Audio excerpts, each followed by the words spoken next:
Hi, welcome to Curtain Call. I'm Hedy Weiss, theater and dance critic for the Chicago Sun-Times, and today my guest is Marc Bruni.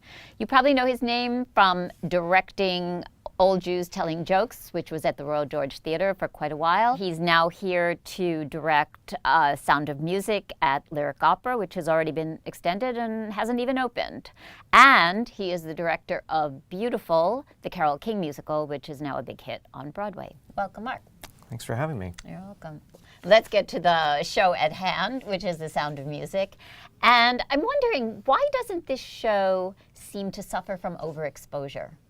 Well, I think certainly people have such a personal relationship to the show based on their, mostly because of watching the movie, the wildly popular movie. Certainly the Rodgers and Hammerstein score, there's something really human about the story. It's a great love story, and I think people react to that, and that coupled with the score. And what about the politics? Have you talked about that? Sure, yeah. I mean, the stage version of the show is a lot more political than the movie, and in fact, the surprise. Yes, right. yes.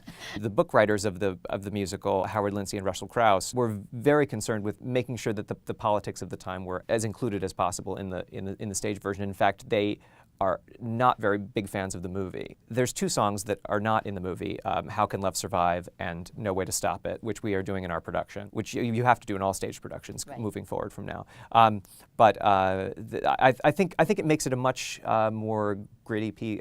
Gritty is a bad word for that. Yeah. Sound of Music, but at least it has a much more weighty piece than the film, which has been often criticized for being sugary or syrupy or having safe or just having a sweetness about it. And all of that is there, and it is a great love story between her and the kids and her and the captain, but at the same time, it's the story of one man and his fierce nationalism against a country that is going a different way. You cast Billy Zane as Captain Von Trapp. Why did you choose him? First of all, people don't know he can sing. I think it's going to be a great surprise. And obviously he's had a great movie and TV career. There's something that's very brooding about him that feels right for the captain. He also is just a great actor, and it's a part that requires someone who has something going on behind the eyes. And I think that's what he brings to the table. And I think for a lot of the ladies in the audience, they will they'll understand Maria. They will understand Maria's dilemma. There are how many children in this show? There are 7 children. 7 children. What's the key to directing kids? Keeping up with their energy is I think the biggest thing, because they're, I find, so professional. The kids that we have an extraordinary group of kids. They are unbelievable. Are they all from Chicago? They're all from Chicago. Yeah, we cast them all locally, and they're so eager to be in the show and to be part of the process. I find that they come and as soon as the rehearsal starts, they're like, "Oh, let's go! What do we do?" And what are their ages? From what to what? The youngest one, Gretel, I think is 7, and so they go from 7 to 16, and kind of all ages in between that. This is always an issue. You take a Broadway musical, because it was obviously designed not for an opera house, but for a Broadway stage, and you put it in an opera house with a cast that mixes musical theater performers and children and opera singers. Yeah. And how do you find the balance of that, and what are the strengths and weaknesses of going to it in that way?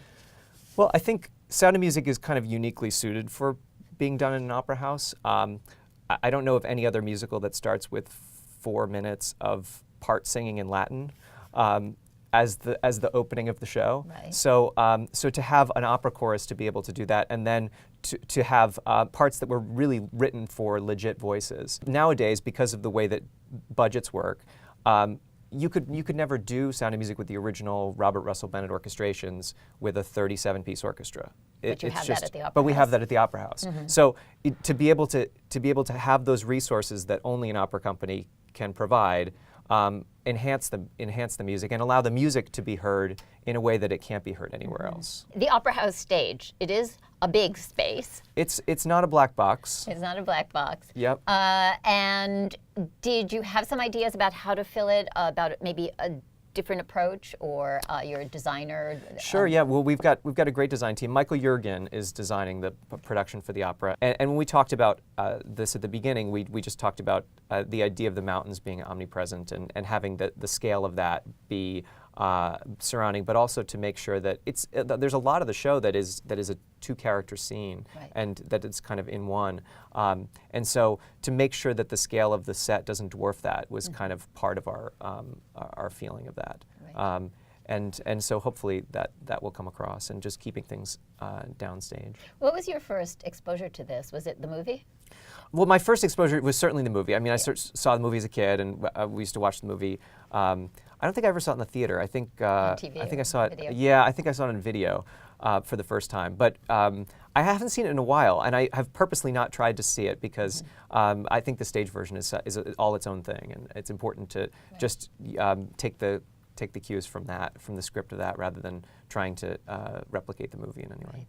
Well, thank you so much for coming in. I know you have a rehearsal right now. You're on a strict schedule at the Lyric, and good luck with Sound of Music. Great, thanks. And thank you for joining us, our curtain call.